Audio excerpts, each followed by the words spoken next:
So the question is, what is a process and what is a thread? And what is the difference between process and thread? And under what condition process should be used, and under what conditions threads should be used? And one more thing is that we need what needs to be saved while context switch is done, if process and if it is a thread. So this is a process state diagram. Process start with new, then it becomes ready, then it is dispatched by the dispatcher to the running state, and then when it is terminated, when it has exited, it means the work has been done, or if it is waiting for some input output, it will be in the block state. Then the IO input output is done, so it will again reach to the ready state. That means we have a ready queue for the process, we have the block queue. So this is how it is done with a process. So each process provides the resources needed to execute a program. A process has a virtual address space, that means virtual address space, an executable code, open handles to system objects, security context, a unique process identifier UID, then environmental variables, priority class, minimum and maximum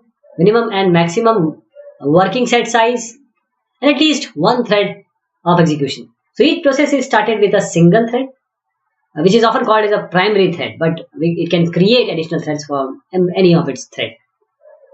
What about thread? A thread is an entity within a process. If this is a process, we have a thread here. So a thread is an entity which is inside or within a process that can be scheduled for execution. So all threads of a process, maybe more than one threads can be there. So all threads of a process share means processes virtual address space and system resources. So they share the space. In addition, each thread maintains exception handler, scheduling priority, thread local storage, unique thread identifier, and set of structures the system will use to save the thread context until it is scheduled. The thread contexts include the thread's set of machine registers, the kernel stack, the thread environmental block, and the user stack in the user space of the thread's process. So thread can also have their own security context, which can be used for impersonating for the impersonating clients they can be used against. So let us visit process again. A process has a self-contained execution environment, and an instance of program is actually a process. So process is a program under execution. So each process has its own address space. Process have to use IPC, inter-process communication, resources like pipes and sockets to communicate with other process P1, P2. So they use this IPC. New process require duplication of the parent process, and process have considerable overhead. Context switching is what this overhead will speak out.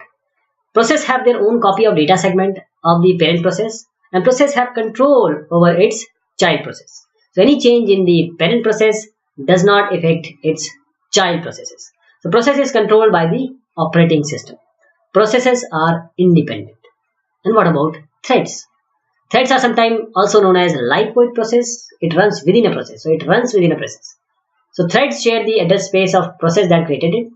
So what they share with the process is the address space. Threads can directly communicate with other threads of its process, that way they won't require this IPCs, etc. New threads can be created easily, and threads have almost no overhead as against the processes. And threads have direct access to the data segment of its process. Thread have direct access to the data segment of its process, and thread have considerable control overheads of the same process. They have control over threads of the same process, and any change in the main thread, that is cancellation, priority change, etc., may affect the behavior of other threads of the same process. And threads are controlled by a programmer in a program, while the process controlled by the operating system. Threads are dependent, processes are independent. So this was process and thread for you. Thank you so much.